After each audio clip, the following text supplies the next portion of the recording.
In an old library, a man finds 3 doors at the end of the same corridor. The first door closes as he reaches for it.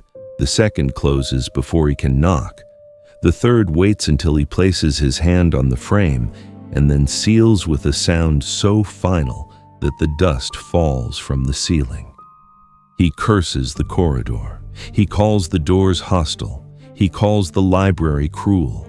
He tells himself he is being denied entrance to the life he deserves. But then he notices something carved into the floor beneath his feet. When the same door closes 3 times, the lesson is no longer behind the door. It is in the closing. Most people believe that a closed door is a singular event. They believe that when something does not work, the failure belongs to that moment alone, sealed and isolated, a piece of bad luck or bad timing that has no relationship to what came before or what will come after. This belief feels reasonable. It feels like discernment. It feels like the mature refusal to be superstitious. But it is one of the most costly misreadings a human being can carry through a lifetime.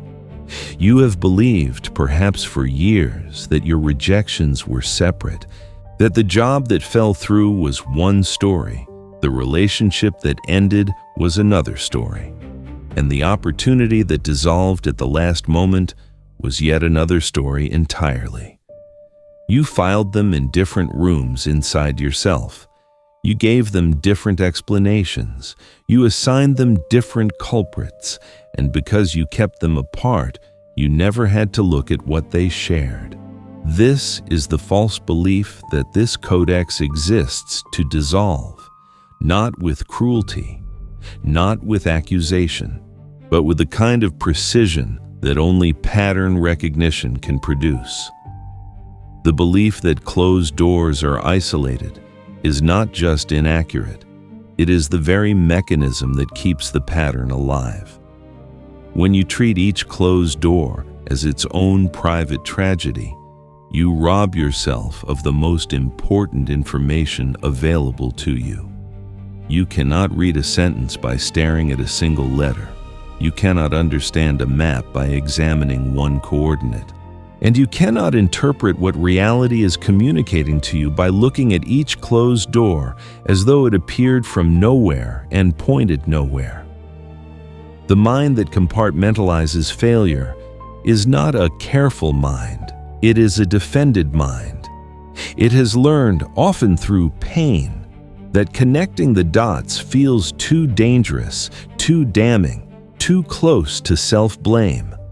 So it keeps the failures in separate rooms and tells you that each one was external, accidental, someone else's doing. It protects you from a conclusion you are afraid to reach, and in doing so, it also protects the pattern from being broken. There's a difference between self-blame and self-examination. Self-blame asks, "What is wrong with me?" Self-examination asks, "What is the repeating variable?" These are not the same question. They do not lead to the same place. The first closes you inward.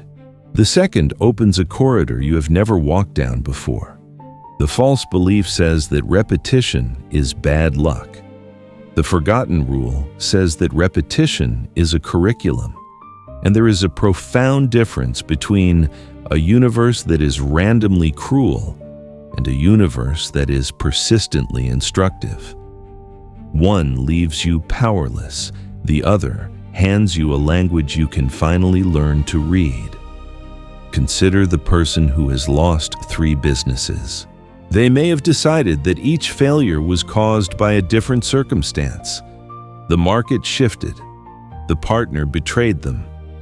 The timing was wrong. And perhaps each of those explanations contained a fragment of truth. But if a fragment of truth in each story is keeping you from seeing the whole truth across all 3 stories, then the fragments are serving the pattern, not you. Consider the person who has left 3 relationships for the same quiet reason they cannot yet name. They changed the partner. They changed the city. Sometimes they changed the decade.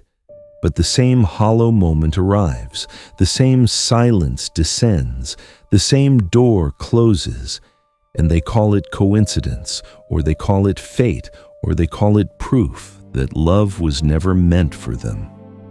They do not yet call it a message. Repetition is not punishment.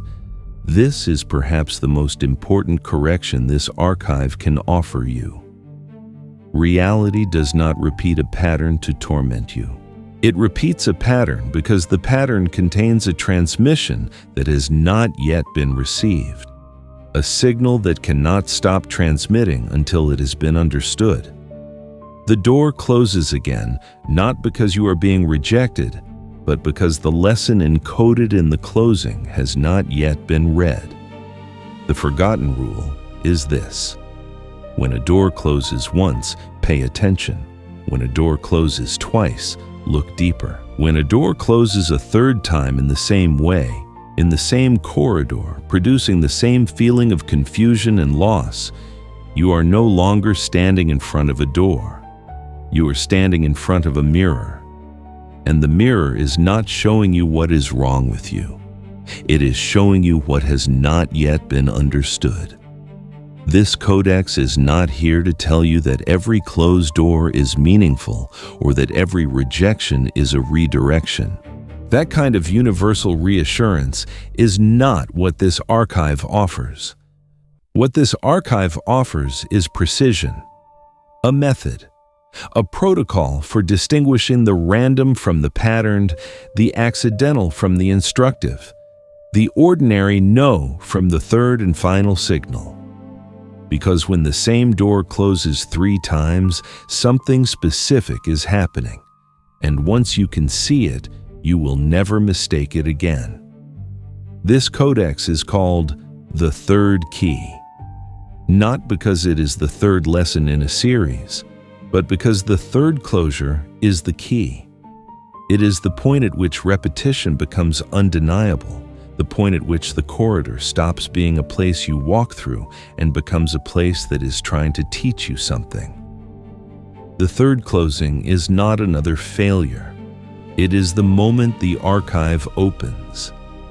By the end of this transmission, you will understand the forgotten rule of repeated closure. You will understand why the same doors keep sealing shut in your life. You will understand the difference between a door that is closed temporarily and a door that is sealed because you are not meant to pass through it yet, or not meant to pass through it at all, or not meant to pass through it as the version of yourself you currently are. You will also understand what these closures reveal about your identity, your assumptions, your motives, and the invisible curriculum that reality has been running beneath the surface of events you thought were random. You will see the pattern across your relationships, your work, your finances, your plans, and your spiritual timing. And for the first time, these separate events will form a coherent sentence you can actually read.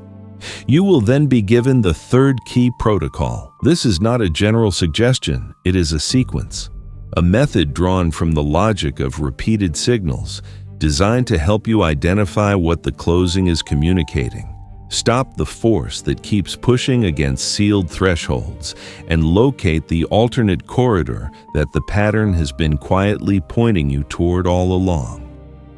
This codex moves through 5 chambers. The first reveals the false belief you have carried about closed doors and why it has cost you clarity. The second exposes the hidden law beneath repeated closure, the mechanism beneath the event, the rule that governs what repetition means and why most people cannot see it. The third holds the diagnostic mirror, showing you how the pattern appears in your life, what it reveals about your inner architecture, and how to separate true signals from the distortions that mimic them. The fourth chamber is where the protocol lives. This is where the method becomes yours. This is where abstract teaching becomes a practice you can apply, a sequence you can follow, and a framework that will change the way you respond the next time a door closes. Not with panic, not with despair, but with the calm recognition of someone who has finally learned to read the language the library has been speaking all along. The fifth and final chamber returns you to where you began, but you will not return as the same person. You will return with a key, and the key will not open any of the 3 doors in a corridor. It will open something else entirely, something that was never visible until the pattern was fully understood. Before this codex is opened any further, understand that what is contained here is not comfort. The third library does not deal in comfort, it deals in clarity. Clarity can feel uncomfortable in the early chambers. It may ask you to look at patterns you have been avoiding. It may ask you to consider that the common denominator in your repeated closures has always been present, not as a flaw to condemn, but as a threshold to cross. There is a kind of courage required to read this material, not the loud courage of forcing your way through sealed doors. The quiet courage of stopping, looking at the floor, and reading what is carved there. The kind of courage that says, I have walked this corridor before. I do not yet understand why, but I am finally ready to find out. If this language feels familiar, if this way of reading reality feels like something you have been searching for without knowing its name, then remain inside the third library. There are more codices waiting to be opened, more corridors, more carvings on more floors. Subscribe and remain, because every transmission in this archive is designed to give you one more layer of the language reality has been speaking to you your entire life. This codex now opens fully. The first corridor is behind you. The 3 doors are ahead. The carving on the floor has already told you the most important truth. The lesson is not behind the door. It is in the closing. Now we learn to read it. There is a law that operates beneath the visible surface of events. It does not announce itself. It does not send a warning before it activates. It simply runs, like a mechanism inside a clock that you cannot see from the face, governing the rhythm of what opens and what does not. This law has no name in most traditions, which is why this archive has chosen to call it the Law of Repeated Closure. Not because the name is sacred, but because precision matters when you are trying to read a pattern that has been invisible your entire life. The law states this: when the same configuration of conditions produces the same outcome across multiple attempts, separated by time, circumstance, and effort, the repetition is not random. It is instructive. The universe, or whatever name you give to the intelligence that organizes your experience, does not repeat a pattern to exhaust you. It repeats a pattern because something in the configuration is asking for recognition before the outcome can change. This is a fundamentally different model of reality than the one most people operate from. Most people operate from what you might call the linear model. In the linear model, events are caused by external conditions. A door closes because the market was wrong, or the person was unavailable, or the timing was off, or someone else was more qualified. Each event has its own separate cause.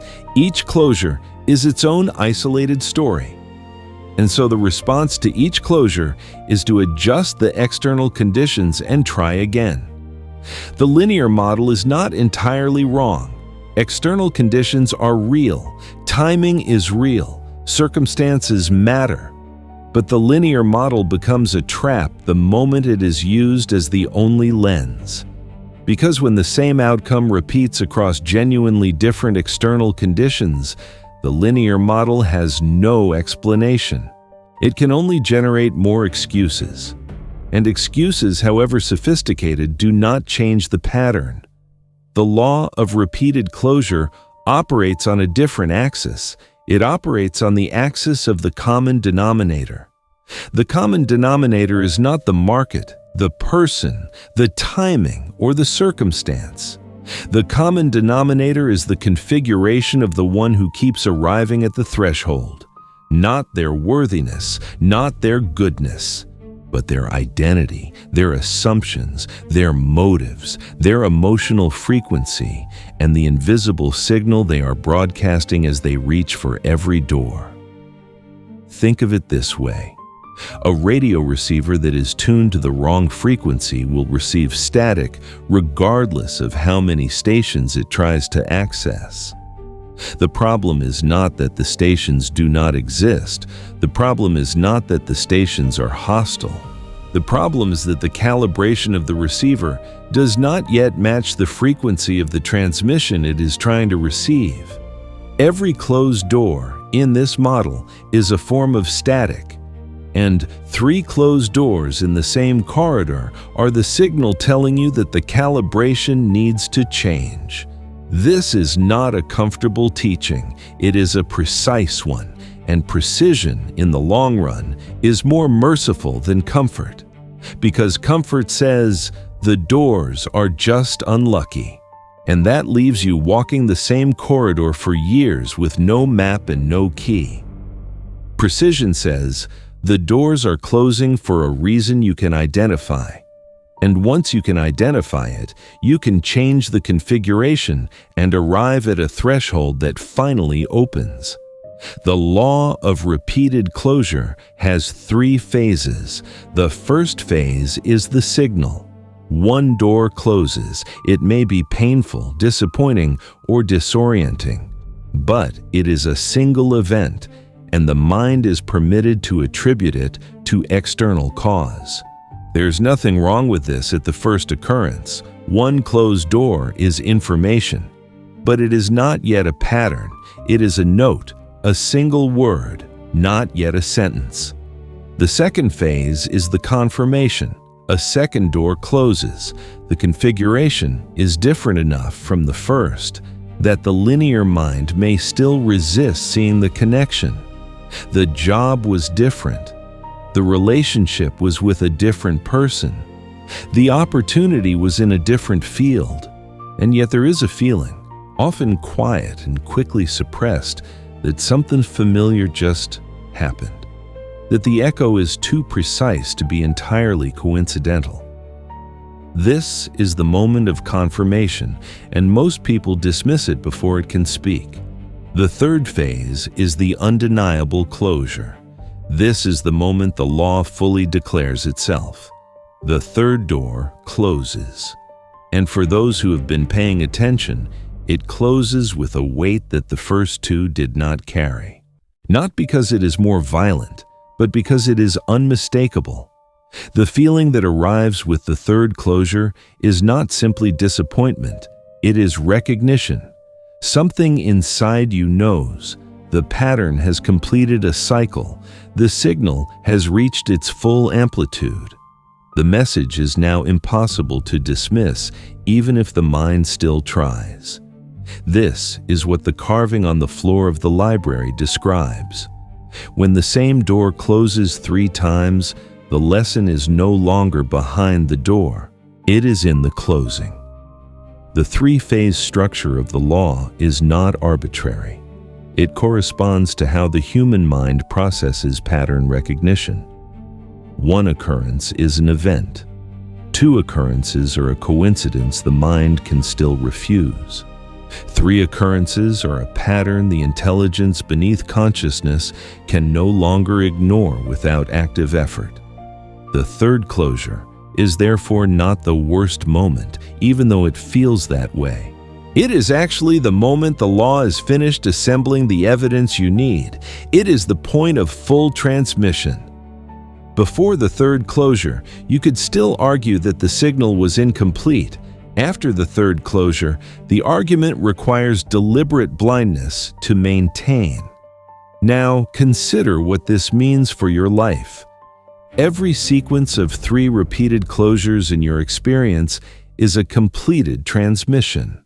Every time the same kind of relationship ended the same way 3 times, the law sent a full message. Every time the same kind of opportunity dissolved at the same stage 3 times, the law completed its signal. Every time the same emotional outcome arrived through 3 different people or circumstances, the law finished a sentence it had been writing across the pages of your life. The question is not whether the message was sent. The question is whether it was received. And most people, operating from the linear model, closed the book before they could read it. They explained the first closure, endured the second, survived the third, and then looked for a 4th door in the same corridor. Because if the pattern has not been read, the corridor does not change. The law does not punish you for misreading it. It simply continues transmitting until the signal is finally received. This is why some patterns last decades, not because reality is cruel, but because the receiver has not yet tuned to the frequency of the message.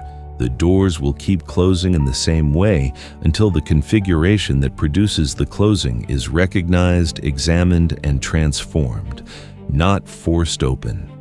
Transformed. There is an enormous difference between those 2 responses. The law of repeated closure is also a law of protection. This is the element most people resist most strongly.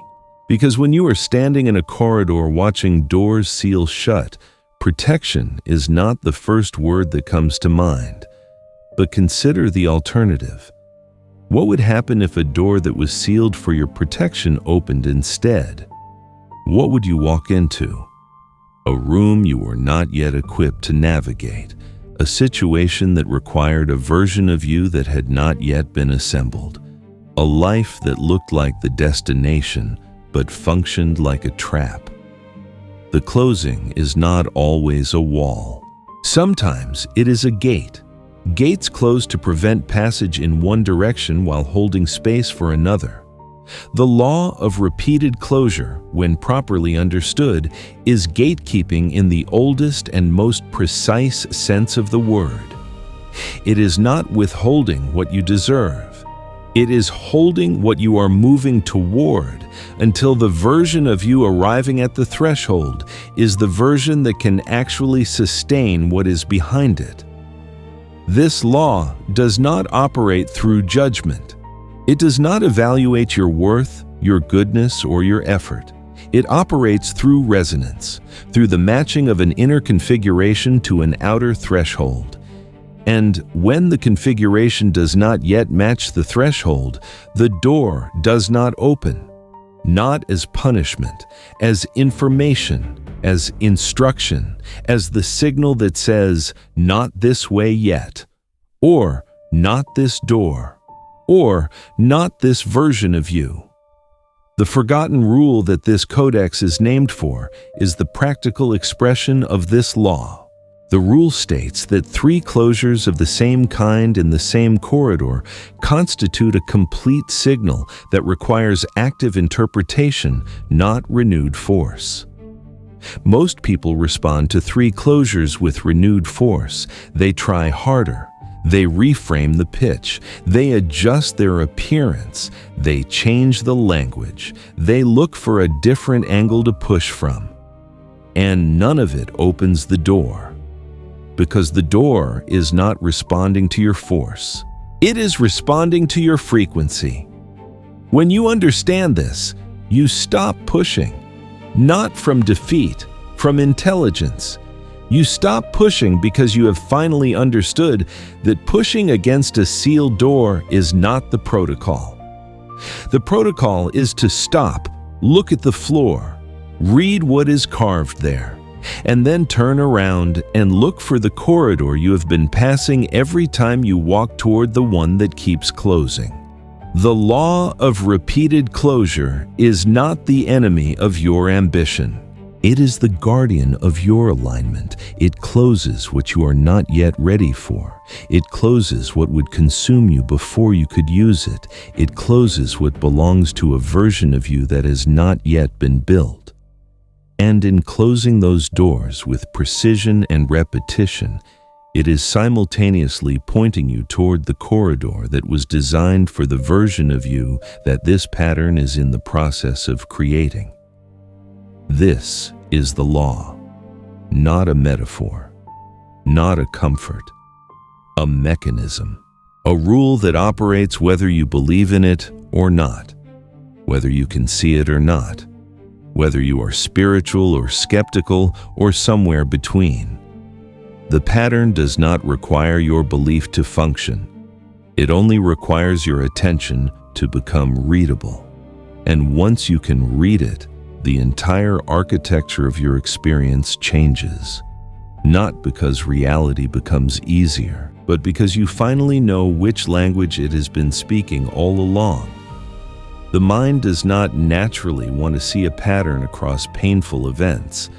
This is not weakness. It is a protective function built into the architecture of consciousness. When an experience is painful enough, the mind seals it in a separate compartment, gives it its own label and its own explanation, and moves it to a shelf where it is stored but not examined. This is sometimes necessary for short-term survival. But over the long term, this same mechanism prevents the most important pattern recognition a human being can perform. The first reason most people misread repeated closure is compartmentalization. Each closed door is stored in isolation. The failed relationship from 3 years ago is in one room. The rejected proposal from last year is in another. The dissolved opportunity from 6 months ago is in a third. The mind maintains these separations deliberately. It does not want to open all 3 rooms at once, because opening all 3 rooms at once means confronting the possibility that something connects them, and that something might be you. The second reason is the attribution error of external cause. When a door closes, the mind reaches immediately for an external explanation. The timing was wrong. The other person was not ready. The economy shifted. The committee was biased. The opportunity went to someone with better connections. These explanations are sometimes partially true, but when they are applied to every closed door without exception, they function as a system of deflection. Every external explanation you accept without examination is a reason you do not have to look at the common denominator. The third reason is the distortion of effort. Most people believe that trying harder is the correct response to a closed door. And in some contexts, persistence is genuinely valuable. But when persistence is applied to a sealed threshold without reading the signal encoded in the ceiling, it becomes force disguised as virtue. You tell yourself you are being resilient. You tell yourself that successful people do not quit. But there is a difference between the persistence that eventually opens a door and the persistence that keeps walking into the same sealed wall and calling it discipline. The fourth reason is the fear of the conclusion. Somewhere beneath the compartmentalization, beneath the external blame, beneath the narrative of resilience, there's a quiet and terrifying question. What if I am the common denominator? This question, unasked and unanswered, generates enormous amounts of avoidance behavior. The mind will construct elaborate systems of explanation to prevent that question from reaching full articulation.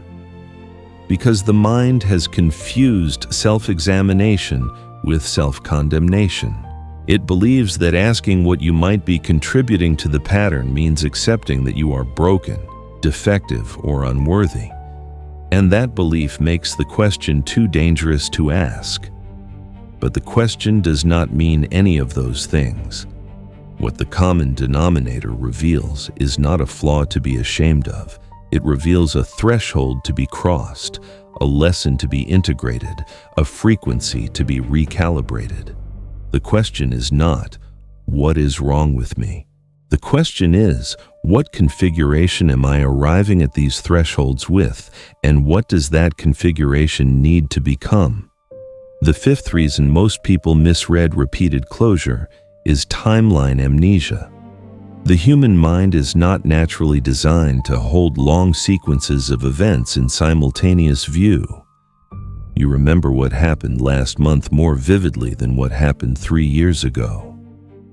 And so when you try to assess a pattern, the recent event feels more real, more vivid, more emotionally present than the events that preceded it. The older closures fade.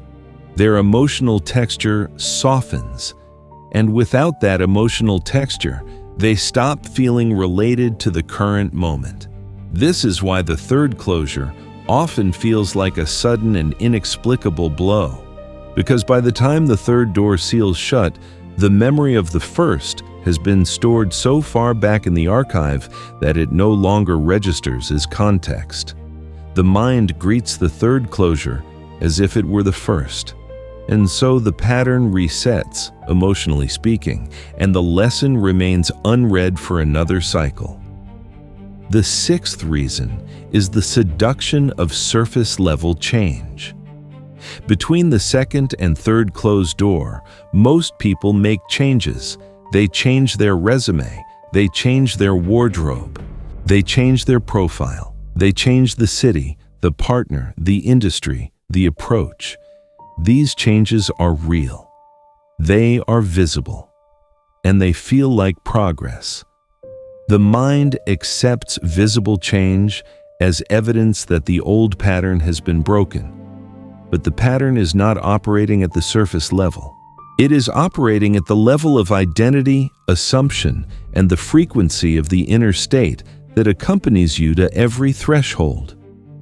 If you change the coat but not the calibration, you arrive at the new door wearing different clothes and broadcasting the same signal. The door reads the signal, not the coat, and it closes again. And the mind, bewildered that the change did not produce a different outcome, concludes that the problem must be even more external than previously believed. The conspiracy of circumstance expands, the logic of victimhood deepens, and the pattern completes another cycle. The seventh reason is the suppression of the feeling that already knows. This is perhaps the most precise failure of all. At the moment of the second closure, and certainly at the moment of the third, there is a feeling that arises before the explanations begin. A feeling that is not exactly surprise, a feeling that says, again. That feeling is not an emotion to be managed. It is information. It is the signal system below conscious thought, recognizing the pattern before the mind has articulated it.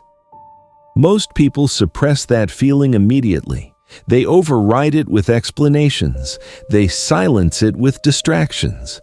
And in doing so, they silence the most intelligent voice available in that moment. The feeling of again is the beginning of pattern literacy. The moment you feel again is the moment the signal has arrived with enough force to be physically felt. That feeling is not despair. It is recognition. And recognition, properly received, is the first step out of the corridor. There is also a cultural reason for the misreading of repeated closure. The dominant cultural narrative around failure is binary. Either you failed because you did not try hard enough, or you failed because the external world was against you. Neither of these narratives creates space for a third possibility, that the closure is a form of communication operating according to a rule that requires interpretation rather than force or victimhood. This third possibility has no cultural script, no popular language, no common framework. And without a framework, the pattern remains invisible even to intelligent and spiritually curious people. This is why the law of repeated closure is called a forgotten rule. Not because it was never known, but because the cultural frameworks that might have preserved it have been replaced by narratives of hustle, perseverance, luck, and linear progress.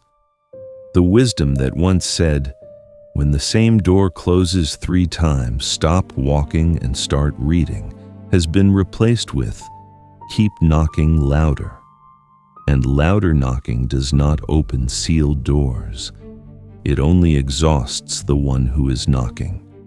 Consider 3 relationships. Each one felt different at the beginning. The people were different. The circumstances were different. The conversations were different. The first one ended because the connection was surface level and the depth you longed for never arrived. You told yourself that person simply was not capable of depth. The second one ended because the intimacy collapsed under pressure. You told yourself that person was emotionally unavailable. The third one ended the same way the second did, in the same silence, with the same hollow feeling that you were somehow alone inside a relationship that was still technically happening. You filed each of those endings in a separate room. You gave each person their own story, their own limitations, their own diagnosis. But if you place all 3 endings beside each other now and look at what they share, a different picture begins to form.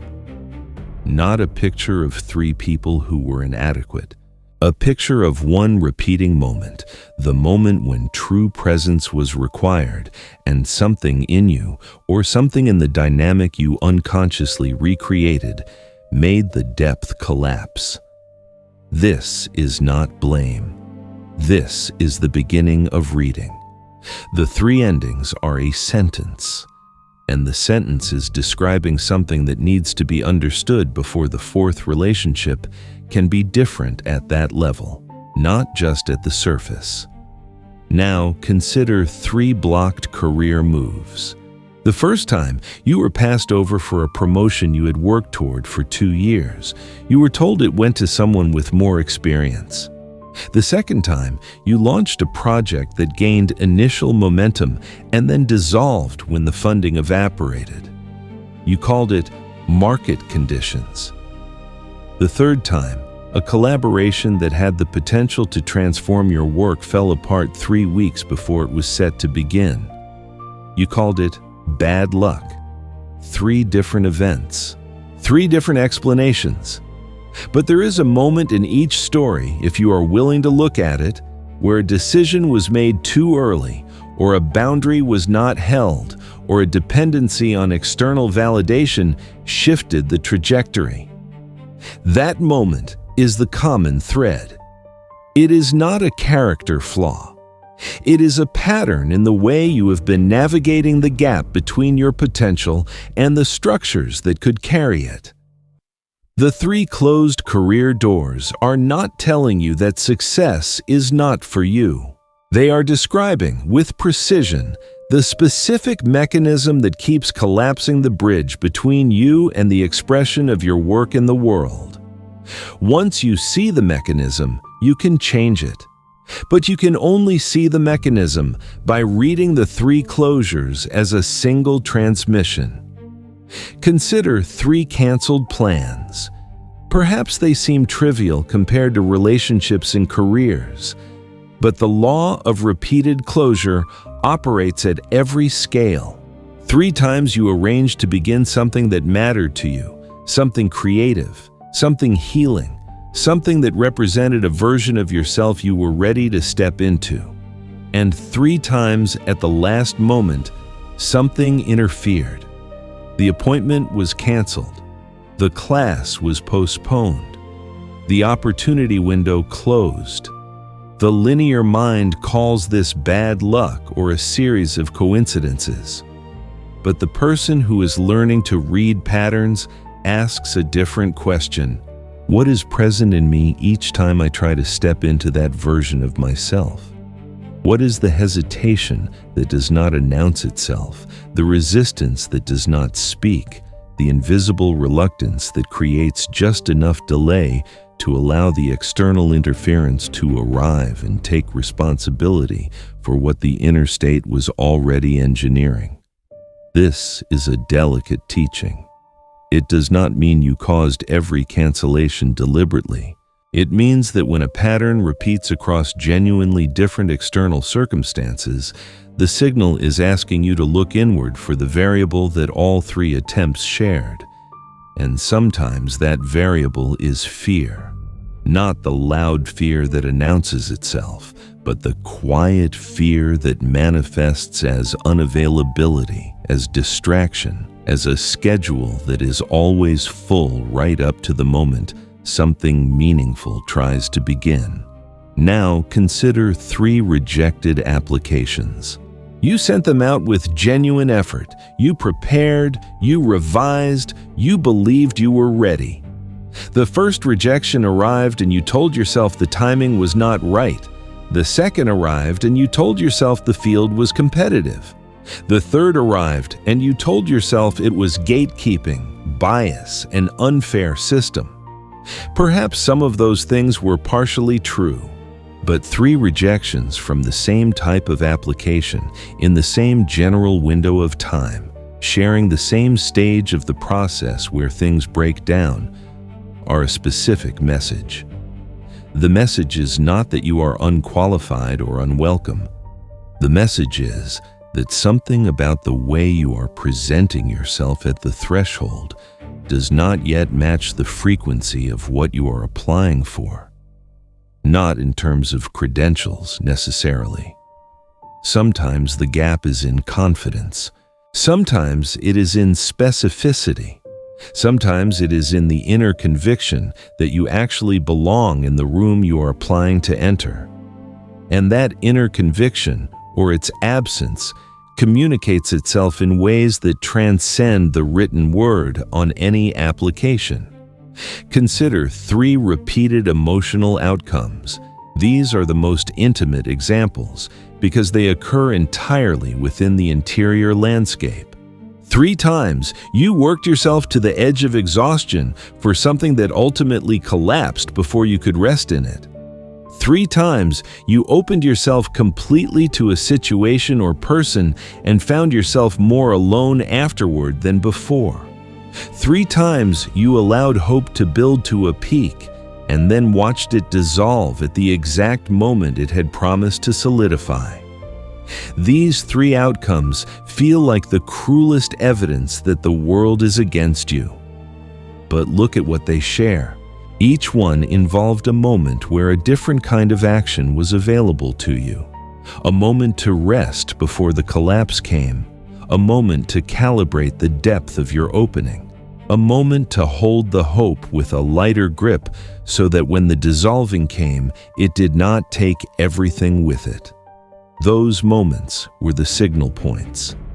And the repeated outcome is the law telling you that those signal points contain the lesson. The first layer of examples does not exhaust the territory, but it establishes the shape of what the law looks like in lived experience. 3 relationships, 3 career moves, 3 canceled beginnings, 3 rejected applications, 3 emotional outcomes. In every case, the pattern is not random. In every case, the repetition is a transmission. In every case, reading the shared element across the 3 events reveals something that no single event could have shown you. This is the function of the 3rd closure. It is not the cruelest moment. It is the moment the transmission is complete. It is the moment the signal has enough data points to be read as a pattern rather than dismissed as coincidence. And it is the moment that, if received with the right quality of attention, becomes the key to a door that none of the 3 sealed corridors contained. The examples above are not meant to feel like your story exactly. They are meant to feel like the shape of your story. The specific content changes from person to person. The structure of the pattern does not. And it is the structure that this archive is asking you to read. Not the details of what was lost, the architecture of what keeps closing and why. What you have just been shown is the first layer. It is the visible face of the pattern. Beneath this layer, there is a deeper mechanism which the next chamber of this codex will expose. The law has now been described from the outside. What follows is the view from the inside, from the place where the pattern is generated, maintained, and finally transformed. The third key pattern does not arrive as a single dramatic event. It assembles itself quietly across time, and if you are not trained to recognize its structure, each stage will feel like an entirely separate experience. The pattern has 3 stages of arrival. The first is inconvenience. The second is confirmation. The third is undeniable closure. Learning to recognize each stage as it unfolds is the beginning of pattern literacy. And pattern literacy is what separates those who break the cycle from those who continue inside it for years without understanding why. The first stage, inconvenience, is the most frequently misread. When the first door of a pattern closes, it rarely closes with force. It closes quietly. An opportunity falls through with a polite apology. A relationship ends without drama, just a gradual cooling that becomes impossible to ignore. A plan dissolves before it was ever formally announced. A project loses momentum before it could be named a failure. The first closure often disguises itself as a minor setback, a small redirection, something unfortunate but not alarming. This is why the first closure is so rarely read as the beginning of a signal. It is too easy to absorb into the general friction of life. You adjust. You move on. You tell yourself it was a minor obstacle and that the next attempt will succeed. There is nothing wrong with this response at the first stage, but it is essential to register the first closure accurately, not catastrophically, but clearly. The first door has closed. Note it. File it. Do not seal it away in a room you will never open again. The second stage is confirmation. When the second closure arrives, it almost always carries a feeling that the first closure did not. The feeling is difficult to name precisely. It is something between unease and recognition, something between surprise and not quite surprise. It is the feeling of the mind approaching a pattern it does not yet want to see. The second closure often resembles the first in a way that is precise enough to be felt, but different enough in its external details to be rationalized away. This is the critical juncture. At the second closure, you have a choice that most people make unconsciously: to look at the resemblance or to explain it away, to ask what these two closures share, or to give the second one its own separate story. The mind will almost always choose the separate story, because the separate story does not require the harder question. But if you are willing, at the moment of the second closure, to open both files and look at what they share, you will arrive at the third stage with a completely different quality of awareness. The third stage is the undeniable closure. This is the moment the pattern reveals itself at full amplitude. The third door closes. And unlike the first and second closures, the third arrives with a weight that is almost impossible to dismiss. Not because it is louder, not because the external circumstances are more dramatic, but because by the time the third closure arrives, the body and the deeper intelligence have recognized the pattern, even if the conscious mind is still constructing its explanation. There is a particular quality to the feeling of the third closure. It is not simply disappointment. It contains a different element, a recognition that is almost physical, a sense that this has happened before, not just once, but in this exact structure. producing this exact feeling, leaving this exact silence afterward. That recognition is the signal arriving at its full signal strength. The transmission has completed. The library floor has been inscribed. The lesson is no longer behind the door. It is in the closing. In practical terms, the third key pattern appears in the following general shape across all areas of life. A situation arises that aligns with a deeply held desire. You invest in it, emotionally, practically, or both. The situation then collapses, dissolves, or closes before fully opening. Some time passes. A new situation arises that aligns with the same desire. You invest again. It collapses at roughly the same stage of development. More time passes. A third situation arises. You invest again. It collapses. And this time, the collapse carries the unmistakable weight of recognition. The timing between the three closures varies enormously from person to person and from pattern to pattern. Some third key sequences complete themselves over a matter of months. Others span years, even decades. The law of repeated closure is not bound by calendar time. It is bound by the frequency of your exposure to the same type of threshold. If you encounter the same type of situation frequently, the three stages may arrive quickly.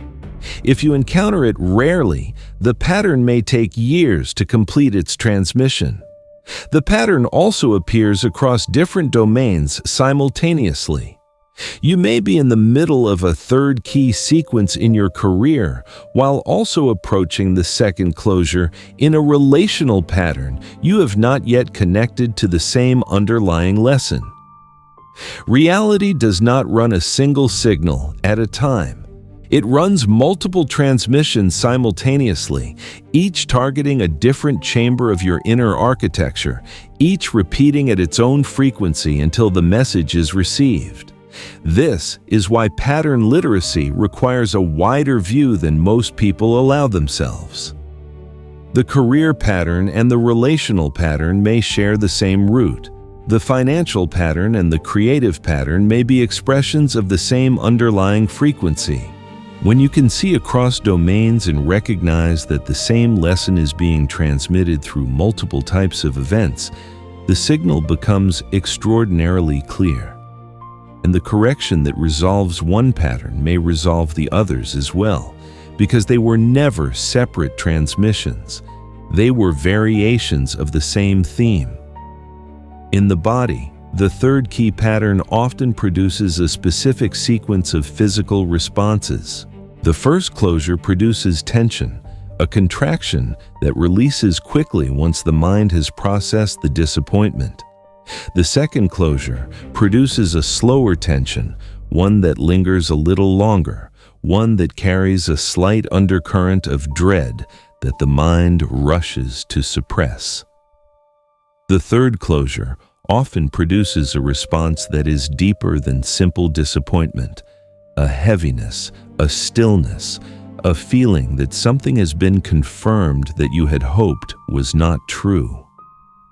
Learning to read these physical responses as diagnostic information rather than simply emotions to be managed is one of the more advanced applications of pattern literacy. But even at the introductory level, the pattern is visible in its emotional structure.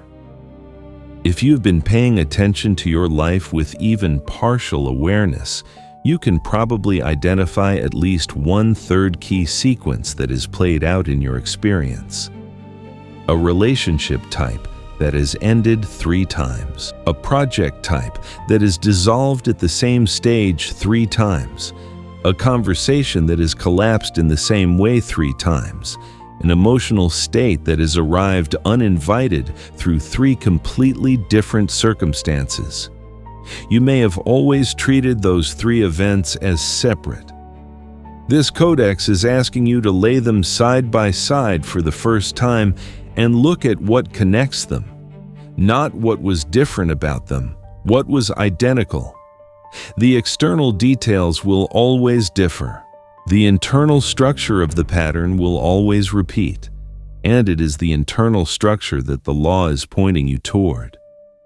If you have recognized a pattern from your own life while reading this section, write a single word in the comments.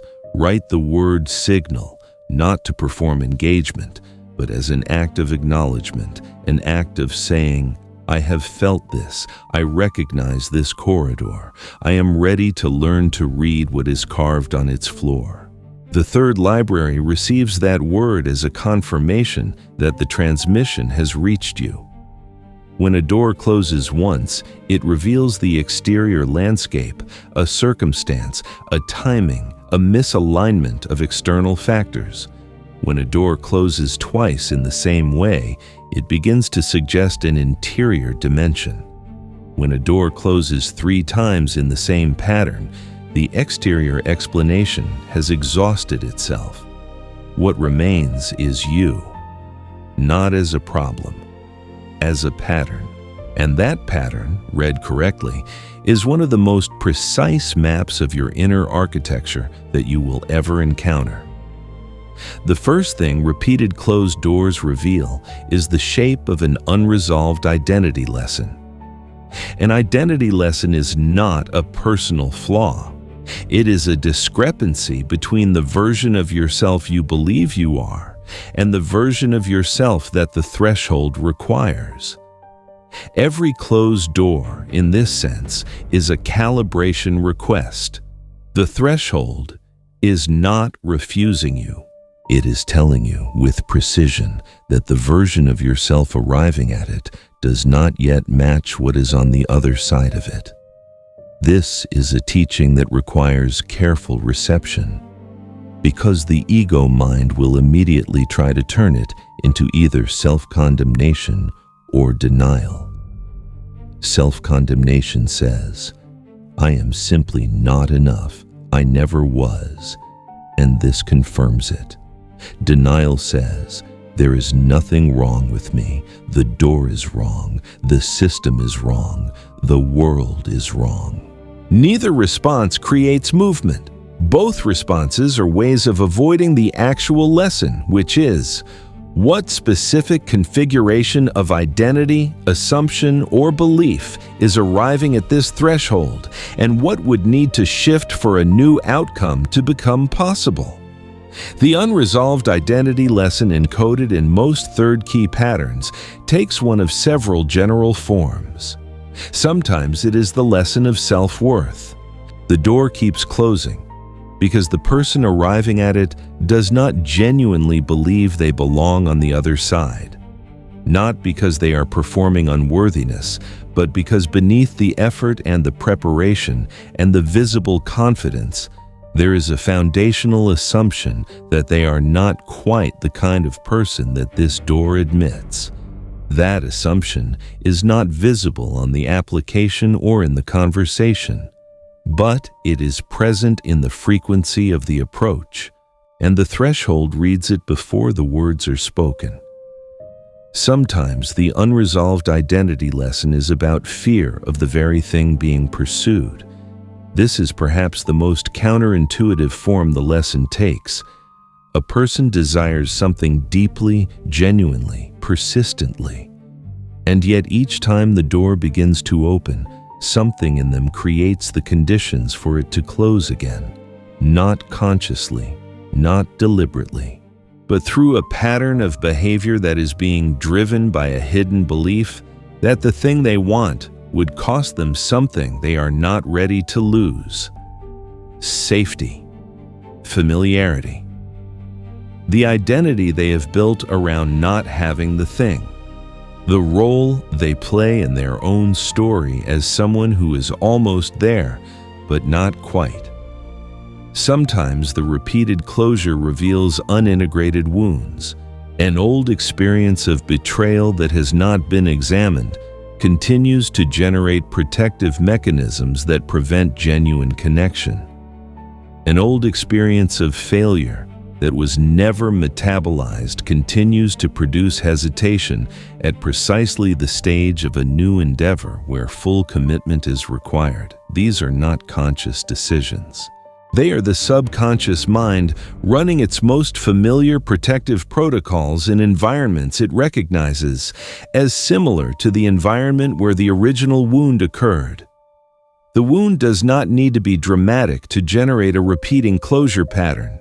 Sometimes it is a quiet and deeply internalized childhood message that certain things were not for people like you, or that wanting too much was dangerous, or that success invited punishment, or that love always came with a cost that made it not worth the price. These messages were absorbed before you had the language or the critical capacity to question them. They became the invisible architecture of your assumptions, and that architecture is what the threshold is reading when you approach it. Repeated closed doors also reveal wrong motives. This is a nuanced teaching because motives are rarely entirely pure or entirely corrupt. Most actions are driven by a mixture of genuine desire and need. But when the dominant motive for pursuing something is fear rather than genuine resonance, the pattern of closure tends to persist until the motive shifts. Pursuing a career from the fear of poverty, rather than from genuine alignment with the work, produces a different frequency than pursuing it from genuine vocation. Pursuing a relationship from the fear of loneliness, rather than from genuine recognition of another person, produces a different configuration than pursuing it from authentic resonance. Wrong motives are not moral failures, they are frequency errors, and they produce closed doors not as punishment, but as feedback. The law does not penalize fear. It simply does not open what fear is reaching for, because what fear is reaching for is not the thing itself, but the relief from the fear. And the relief from fear is not available behind a door. It is only available through the transformation of the state that generated the fear in the first place. Repeated closure also reveals paths that were chosen from social conditioning rather than inner knowing. Some of the things you have been pushing toward for years were never genuinely yours. They were inherited. They came from the expectations of family, from the definitions of success embedded in your culture, from the comparison with people around you who seem to have arrived at places you told yourself you also wanted.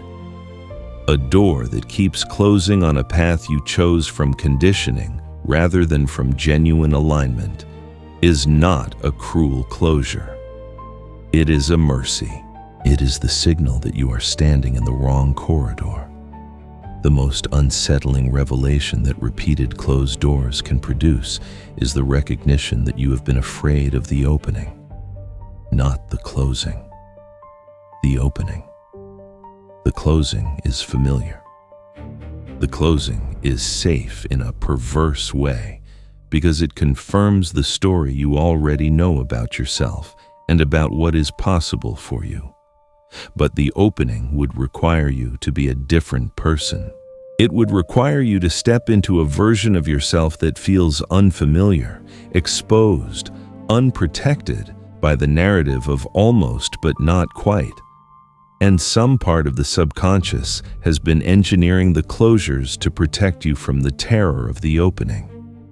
This is not a comfortable recognition, but it is a liberating one. Because once you can see that the pattern is protective in origin, you can begin to address it with the kind of gentleness and precision that protection responds to.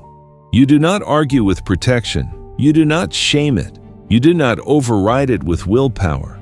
You examine what it is protecting, you address the fear at its root, and you gradually create enough internal safety for the protection to relax.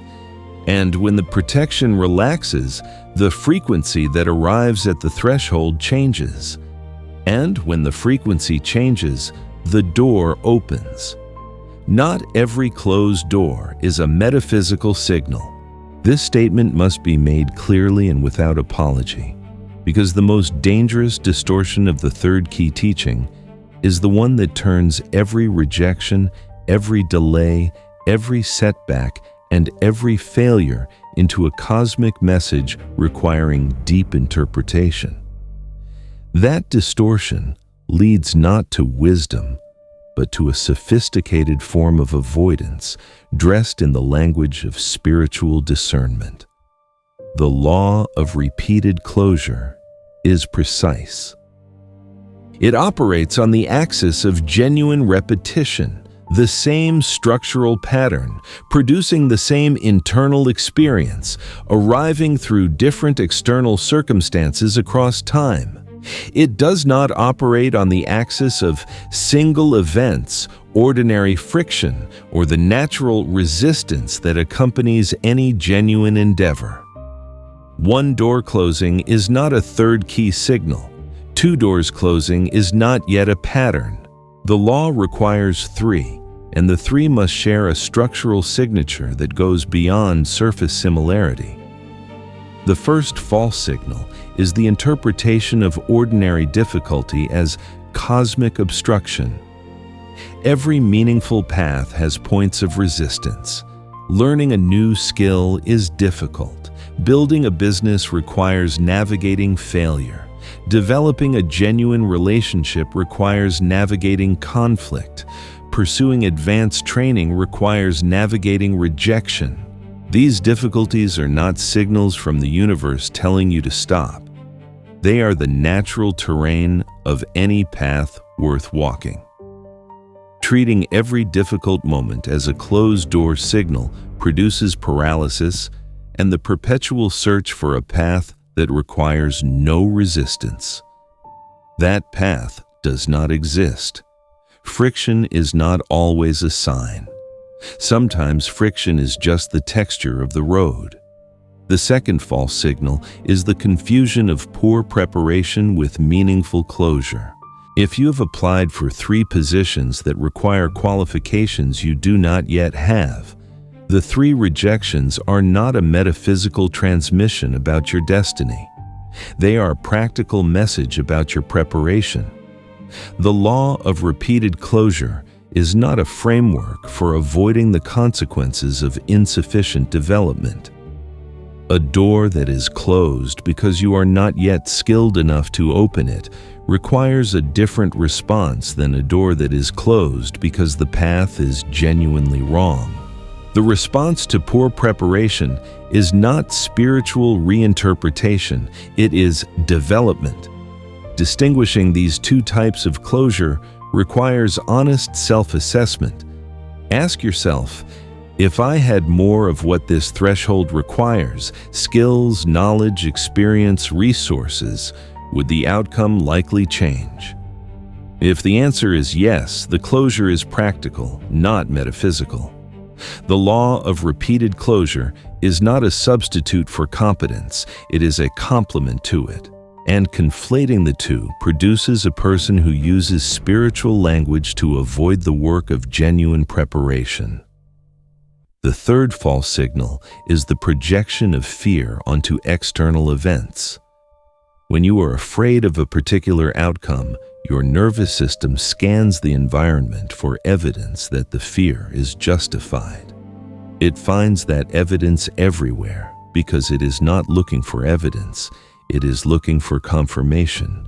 A neutral event, a delayed email, a postponed meeting, a brief silence is interpreted through the lens of fear as a sign that what you dread is coming. This is not pattern recognition. This is anxiety wearing the costume of intuition.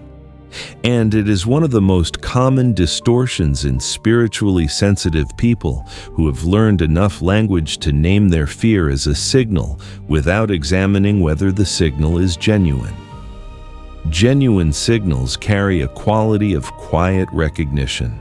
They do not require amplification. They do not arrive with urgency or panic. They tend to be calm in their persistence, steady in their repetition, and clear in their message once the mind is calm enough to receive them without distortion. Fear-based interpretation, by contrast, feels urgent, anxious, and circular. It reaches conclusions quickly and defends them intensely. It interprets confirmation everywhere and disconfirmation nowhere. These qualities help distinguish genuine pattern recognition from sophisticated anxiety. The fourth false signal is the use of closed-door language to justify avoidance. This is particularly prevalent among people who are spiritually literate enough to have a vocabulary for it. The door keeps closing, they say, so this must not be my path. But on examination, what is actually happening is that the door is closing because they keep approaching it and retreating before it can open. The fear of commitment, the fear of full investment, the fear of what would be required if the door actually opened, is creating a pattern of approach and withdraw that prevents the door from ever fully opening. Calling this a closed-door signal is a way of using spiritual language to protect against the vulnerability of genuine effort. The fifth false signal is the superstitious inflation of single events into destiny markers. One bad interview becomes proof that the career is wrong. One difficult conversation becomes confirmation that the relationship is doomed. One unexpected obstacle becomes a sign from the universe that the entire direction must change. This kind of meaning-making is not spiritual discernment. It is pattern-seeking without the discipline of genuine pattern recognition. The third key protocol requires 3 structural repetitions. A single event, however painful, is not enough data for the kind of interpretation that the law of repeated closure supports. The protocol, which the next chamber of this codex will teach in full, includes a diagnostic step precisely because of these distortions. Before reading a pattern as a third key signal, you must first verify that the 3 closures you are examining genuinely share a structural signature, that the common element is internal rather than simply external, and that the repetition is not explained more accurately by preparation gaps, ordinary resistance, or fear-based interpretation. This diagnostic is not meant to make you doubt every intuition. It is meant to ensure that the intuitions you act on are signal and not distortion. The ability to distinguish genuine signals from distortions is itself one of the most valuable capacities the third key teaching produces. Because as you develop this capacity, you stop being at the mercy of both unexamined patterns and unexamined fears. You develop what this archive calls signal clarity, the ability to receive information from the pattern of your experience with enough precision to act on it with confidence and to discard what does not genuinely belong to the signal. The third key protocol is a sequence of 6 steps, not suggestions, steps, a method that transforms the experience of repeated closure from an emotional event into a navigable practice.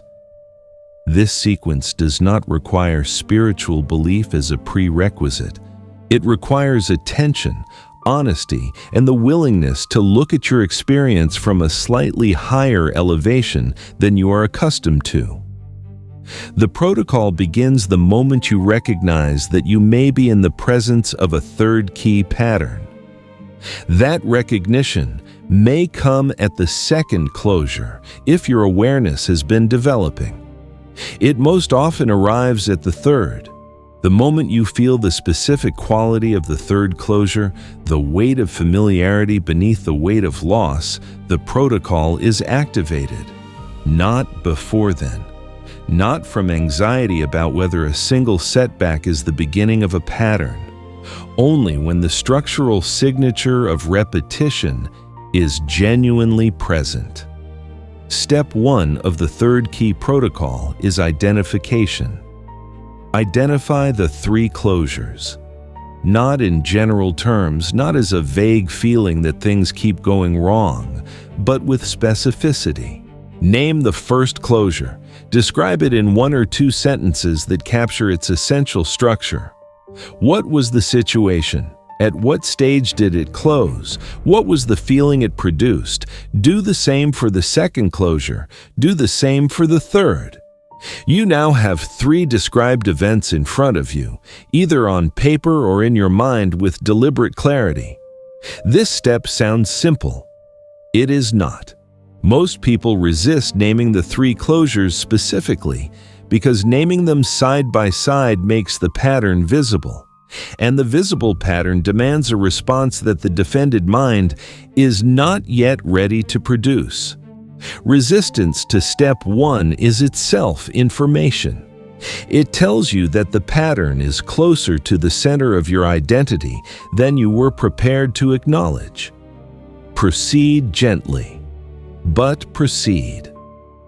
Step 2 is naming the shared pattern.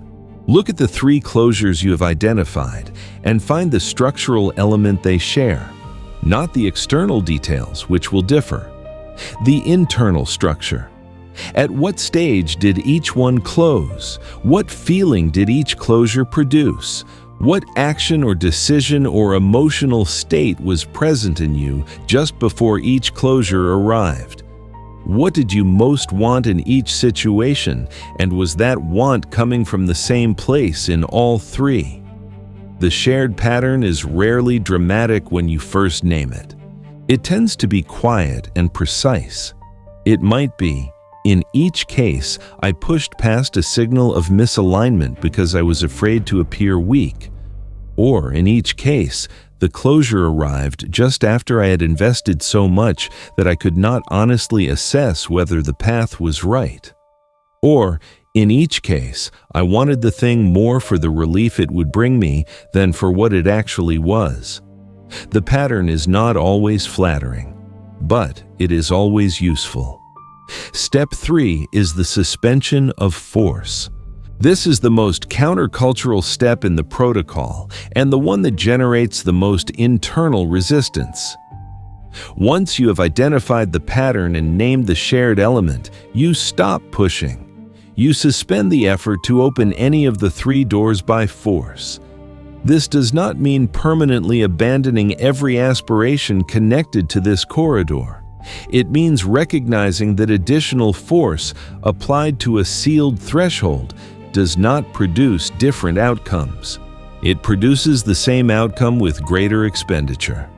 The suspension of force is not defeat. It is the recognition that the protocol requires a pause in which the insight generated by steps 1 and 2 can be integrated before any new action is taken. Most people skip this step because it feels passive, but passivity and suspension are not the same thing. Passivity is the absence of engagement. Suspension is the deliberate withdrawal of a specific kind of engagement, forced action, in order to create space for a different kind of engagement, examination, integration, and recalibration. Step 4 is the identification of the repeating lesson. This is the interior step. Having suspended force and named the shared pattern, you now ask, what lesson has been present in all 3 closures that I have not yet fully received? Not what lesson should I have already learned, as a self-criticism, but what lesson is still alive in this pattern that is waiting to be integrated? The repeating lesson tends to be connected to one of the forms of unresolved identity content described in the previous section. It might be a lesson about the frequency of self-worth with which you approach certain thresholds. It might be a lesson about the motive from which you have been reaching for things. It might be a lesson about a wound that has been generating protective behavior, which has collapsed each opportunity before it could fully develop. Whatever the lesson is, the task at step 4 is to receive it, not to perform the receiving, to actually sit with it long enough for something to shift in the interior landscape. This step cannot be rushed. The timeline for genuine integration varies. Some lessons, once seen clearly, integrate quickly. Others require time, repeated attention, and possibly the support of a grounded practice or relationship that can hold space for what the integration stirs up. The third library makes no promises about how long this step takes. It only guarantees that forced action taken before this step is complete will produce a fourth closure in the same pattern. Step 5 is the testing of an alternate route. Once there has been genuine movement at the interior level, once the frequency of the approach has shifted in some measurable way, you look for the alternate corridor. Not the door you have been trying to open, a different door. One that the pattern may have been pointing toward all along by repeatedly demonstrating that the current corridor is sealed. Testing an alternate route does not mean abandoning the core desire. It means being willing to hold the core desire while releasing attachment to the specific form in which you have been expecting it to arrive.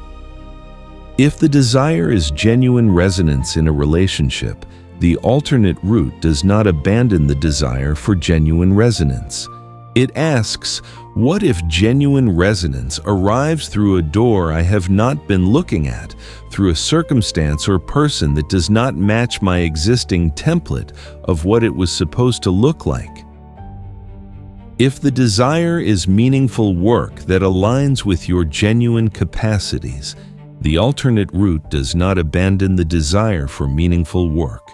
It asks, what if the expression of my capacities that would produce genuine alignment is not in the industry or format or structure I have been insisting upon? The alternate route is the willingness to hold the core truth of the desire while releasing the fixed external form. And it is often in this act of releasing the fixed form that the door that was always available reveals itself. Step 6 is the recording of what opens. This is a practice rather than a single action.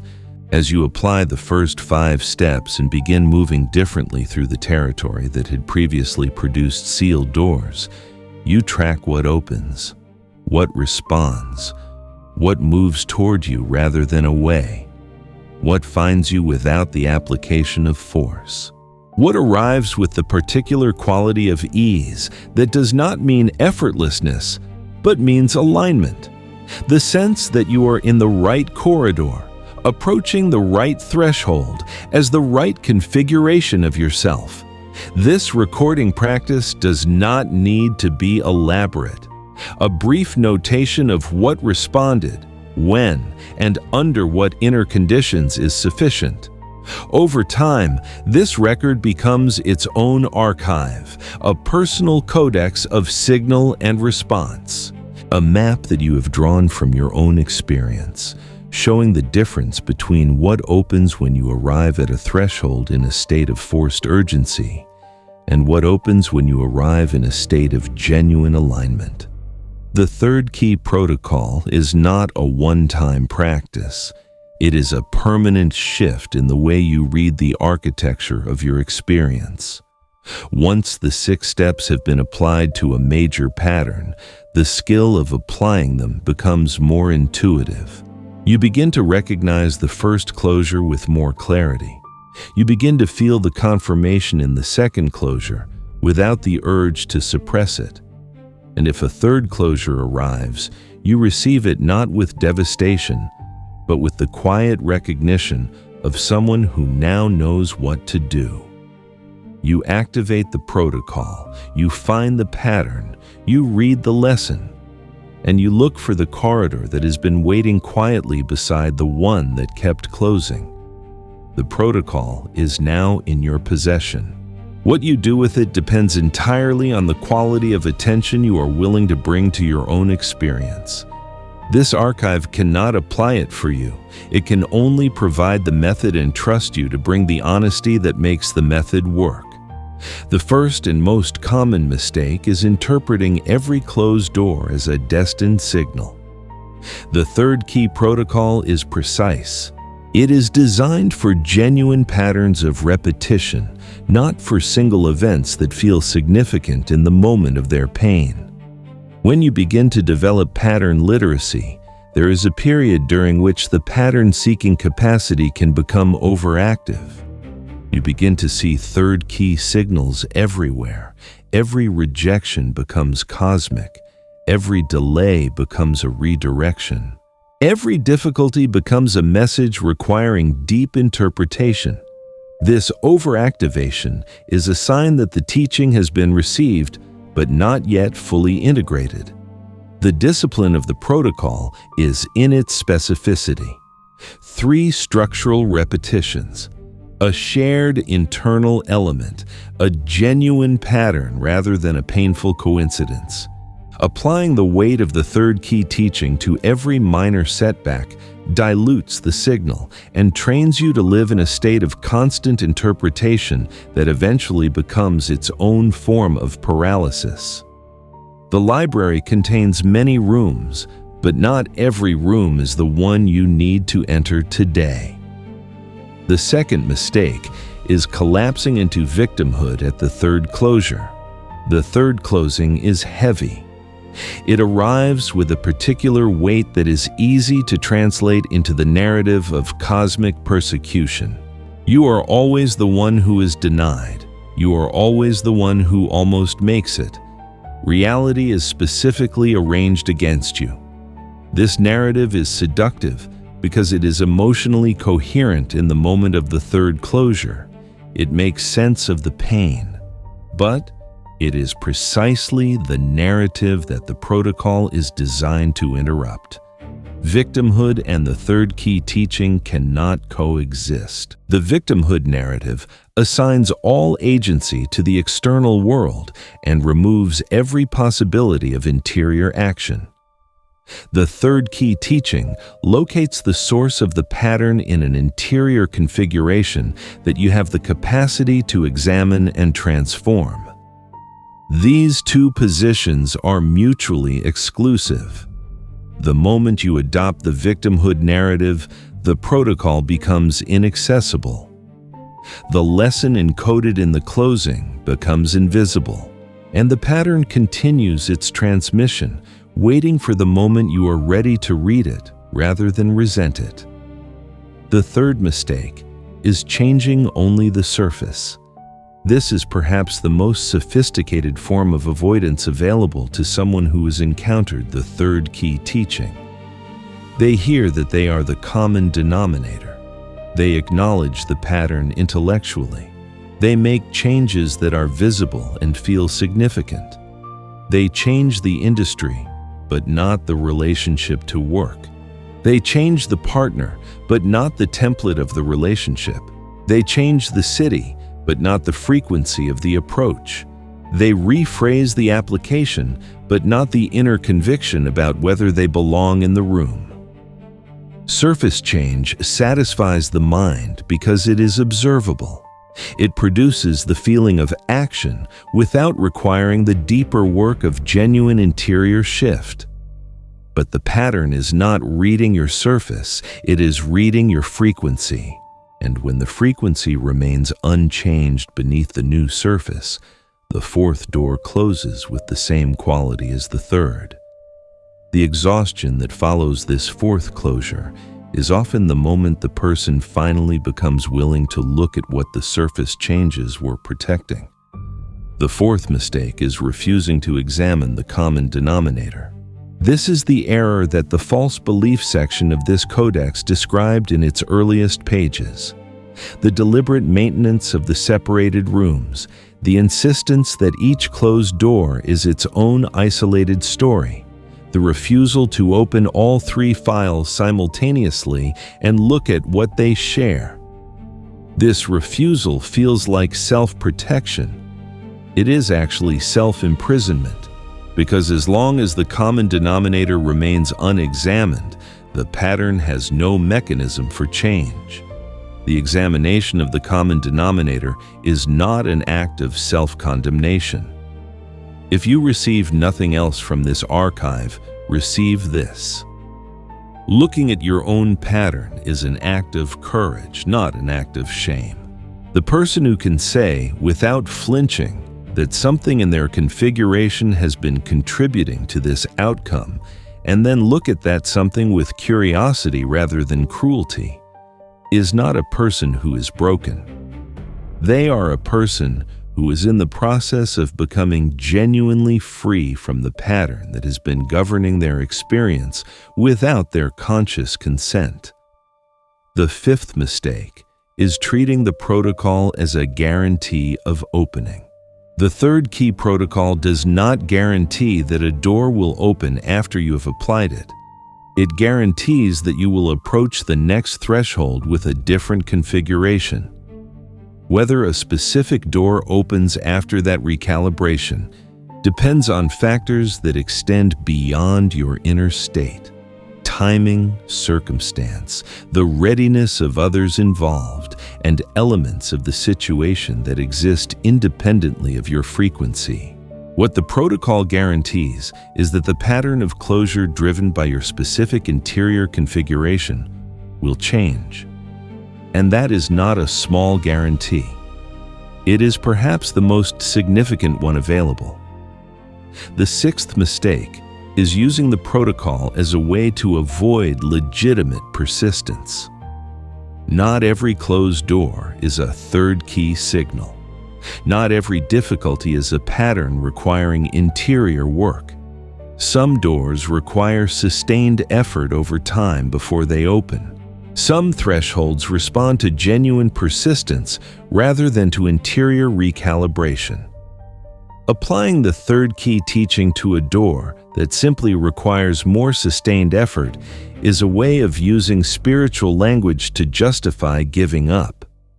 The discipline of the protocol includes the ability to distinguish between a pattern of meaningful closure and the natural resistance of a genuinely worthwhile path. The seventh mistake is performing the protocol rather than practicing it. Reading about the 6 steps produces understanding.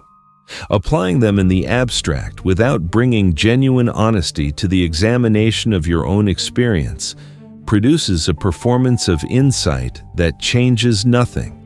The protocol works only when step 2, naming the shared pattern, is done with complete honesty. And complete honesty about what your 3 closures share often requires confronting something you have been carefully avoiding.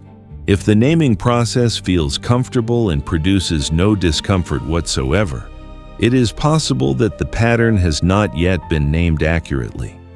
The genuine naming tends to produce a specific quality of recognition that is equal parts uncomfortable and illuminating. The advanced application of the third key protocol begins when you extend the view from individual events to the long arc of a lifetime. Most people apply pattern recognition to events that occurred within a year or two. The advanced practice applies it across 5 years, 10 years, 20. When you extend the timeline, patterns that were invisible at the short range become unmistakable. The third key sequence that you thought was a recent phenomenon reveals itself to be the latest iteration of a pattern that has been running since young adulthood or earlier. In the domain of love, the advanced application asks, across all the significant relationships of your life, what is the moment that is repeated most precisely? Not the beginning of the relationships, which often varies, the ending, or the turning point, the moment when something collapsed or cooled or became impossible to sustain. In that moment, across multiple relationships spanning years, there is frequently a shared signature, a specific emotional configuration that was present in you at that turning point each time. Naming that configuration is the advanced relational work. Transforming it is the advanced relational protocol. In the domain of money, the advanced application asks, across all the periods of your life when financial flow has contracted, What interior state was present? This is not a question about external economic conditions, which are real and significant. It is a question about the frequency with which you approach money, its generation, its retention, and its relationship to your sense of safety and worth. Many people discover at the advanced level that their financial pattern is directly connected to a deeply held belief about what they deserve, or what money means about them, or what level of abundance is safe for someone of their background and identity to hold. In the domain of creative work, the advanced application often reveals a pattern around completion. Many creatively capable people have an extensive history of beginning and a sparse history of finishing. The third key pattern in creativity frequently appears at the threshold of completion. 3 projects across different years and different forms that reached near completion and then stalled. The advanced question is not, why could I not finish? It is, what does completion require of me that the part of me running the pattern is not yet ready to offer? In the domain of place and belonging, the advanced application asks about the repeated experience of not quite fitting anywhere. 3 locations, 3 communities, 3 environments that initially felt like home and then revealed themselves as wrong. The advanced pattern recognition in this domain often points to a deeper question about where the sense of home is being located. In external conditions or in an interior settledness that can be carried anywhere.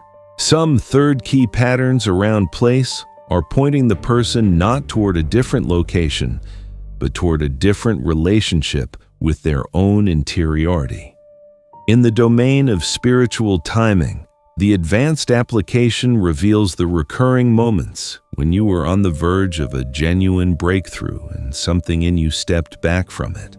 3 times across the span of years when a doorway to a deeper version of yourself was available, and 3 times the approach was made and then retreated from before the threshold was crossed. The advanced spiritual work here is not about finding the breakthrough. It is about understanding what made the retreat feel necessary each time, and what would need to be different in the interior landscape for the next approach to be sustained past the point where the previous 3 dissolved. The most powerful insight that the advanced application produces is this: the pattern that has been running across the widest arc of your life is also the pattern that, once genuinely resolved, produces the most significant transformation. Because the long-running pattern is not peripheral to your story, it is central to it. It has been shaping your choices, your relationships, your trajectory, and your identity for years, often without your knowledge. When you finally read it with the precision of the third key protocol, the shift it produces is not incremental, it is architectural. The entire structure of your experience begins to reorganize around a new configuration, and doors that have been sealed for years begin to show their frames in entirely new corridors. Return now to the library. The man in the corridor is still there. He has cursed the doors. He has stood in the silence of the third closing and felt its weight settle on him like dust from a disturbed ceiling. He has read what is carved on the floor. And now, for the first time, he turns around. Not because he has given up, because he has finally understood that the corridor was not a path to the doors. The corridor was the teaching. Every sealed door, every sound of finality, every moment of reaching and not receiving was not the universe withholding something from him. It was the library assembling a map. It was the hidden mechanism carving its instructions into the floor, one closing at a time until the inscription was complete. When he turns around, he does not see the door he came in through. He sees something he walked past 3 times without noticing, A passage that had no handle, no keyhole, no obvious architecture of entry. It was not visible to a man who was walking toward 3 specific doors with the kind of urgency that narrows the field of sight. It is only visible now from this direction, facing this way, having read what the floor had to say. The key he needed was never for any of the 3 doors. The key was the pattern itself. The key was the recognition of repetition and the willingness to stop, look down, and read what had been inscribed all along. That recognition is the 3rd key. Not a physical object, not a metaphysical artifact locked in some ancient chamber. A capacity, a shift in the quality of attention brought to the architecture of experience. This is what the forgotten rule reveals in its fullness. Closed doors are not the end of the story. They are the pen with which the story is being written, and you are not the protagonist being denied entrance. You are the reader who has finally learned the alphabet of the language the library has been using all along. When you read that language, everything changes. Not because the doors that were sealed suddenly open, but because you find the passage that was always there, visible only to someone who had been educated by the closing. If this codex found you at a moment when the weight of a 3rd closure is still present in your body, keep it close. Return to it when the corridor feels too dark to read. Return to the 6 steps when the pattern reassembles itself in a new domain. Return to the carving on the floor whenever you find yourself cursing a door that will not open. The 3rd library holds many codices, and each one is a different corridor in the same hidden architecture. What you have been initiated into tonight is not a technique, it is a language. And once the language lives in you, reality never falls silent again.